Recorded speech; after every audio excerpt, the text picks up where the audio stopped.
Okay, so we're gonna cover some of the fundamentals of truck. How to put your hands and how to control it. Because if there's any wiggle room, that's just gonna cause problems for you. Okay, we gotta take all the wiggle room out. So we can just start. I'll just be on TJ's back. Actually, you can sit down. Because this is part of it, right? The truck, it is a back attack.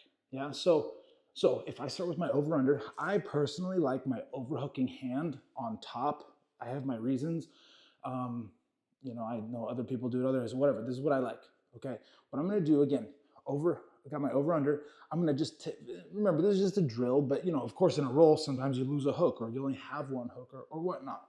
But we're just gonna start with our over under. Okay. I'm gonna take my underhooking foot out, right? And now I'm really kind of like stomping my feet to the mat, and I'm just gonna pull TJ back all the way. But look how my feet are still connected to the mat, okay? The safe way to do this, just to kind of like, slowly, piece by piece, walk your way down to the truck is I'll let go of the head and go to a Kimura grip. Yeah, I call this diagonal body control. Now, granted, I'm not crossing my ankles yet for this drill, but understand that for true diagonal body control, I'd have one shoulder in the opposite hip. In this case, it's his left shoulder and his right hip locked. And TJ can't turn either direction, not very easily, right? So again, we start at the top, pulling the one hook out and leg pressing, pulling him to one side. Okay, I go Kimura grip, then I go to the hip. Then I'm, crossing my ankles and pulling my knees to my chest. Now I'll rotate so you can see the hip is the safety of the truck, okay? Now, if I'm not controlling either an arm, a leg, or the hip, you just gonna do back roll out. Just like, yeah, that's it. That's how simple it is, right? So again, if we just start from this angle, we'll start from the back. Got my over under, I leg press him. I'll go Kimura grip, hip, and now I'm pulling everything to me to his knee now and shin, right? So I want my hand, my upper hand, right below his knee. I don't want it down here at all. Okay. First of all, if I have both my hands on his ankle, look at this hip movement he has. Okay. So I go right below his knee, just right below, and I'm actually just trying to keep this knee pinned to his chest. Okay. Now I'm right on his ankle. I'm not on his toes. I'm not on his foot. I'm just above the ankle. Okay. Now, my ankles are crossed, right? So we'll rotate again. So here we are. My ankles are crossed. I'm gonna pull my knees all the way to my butt and open my knees. Now, if you get your truck just right, okay, my hands are in the right place, my legs are doing the right thing, and I just engage, I should be able to get a tap there. Okay, it's like doing a deadlift, right? Like my arms are locked down, I'm just driving my hips. That should just be my control. I'm not even actually trying to tap him. Look, here's what I don't want. Move around your legs and hips. Look at all this wiggle. You see all this? Watch this. Can you move around? Try. Everything's taken out, right? There is no slack for him to work from. Okay, so that right there is just the control. Now, the drill, we're gonna undo it. I'm gonna keep the one hand on the knee, because remember, if I were to let go, now, let's say I let go and he goes to the back.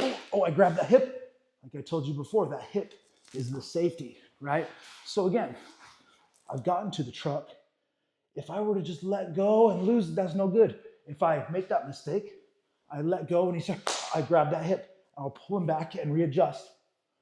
Okay, so keep that in mind. But for the drill, let's go down slow.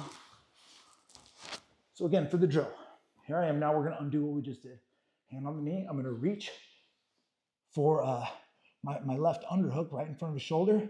Now I'm just gonna kind of like engage my right hook, put my hook in, my left hook in, and here we are again, right? So here I am with my over under. I take the leg out, I leg press, I pull him back. Kimura grip, hip if necessary, pull my knees to my chest, put that grip on. Now I undo it. Okay?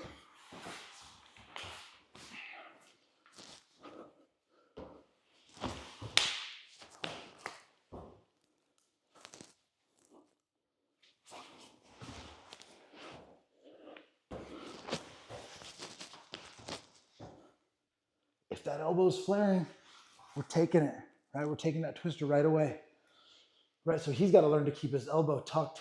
Even with the elbow tucked, if I want to go back to the back, I can just reach it right in front of his chest and grab that claw, right?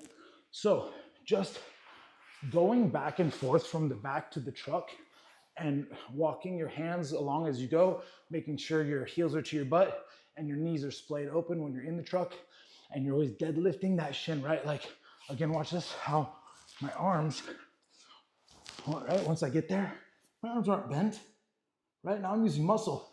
Here, I'm just like hanging, and I can hang a lot longer than I can hold a curl probably, right? So here I am. And again, TJ is super uncomfortable here. I want that. If I'm not pinning his knee to his chest, right? Like if I'm just kind of like letting that dangle, look how his hips start to open, and he can start to do things that are, oh, there we go. Look how I grab that hip and pull him back. But when I pull that knee to his chest, and I'm opening up my knees, heel to the belt. Turn one more time for you. This is how we want to be, right? I'm reaching for that claw. There will be times where as I go for this, look, I go right for the fingers, and I'll sit up and throw that choke in. I'm either going to get a one-arm choke or this little cop lock action we got going, okay? Just go back and forth, familiarize yourself.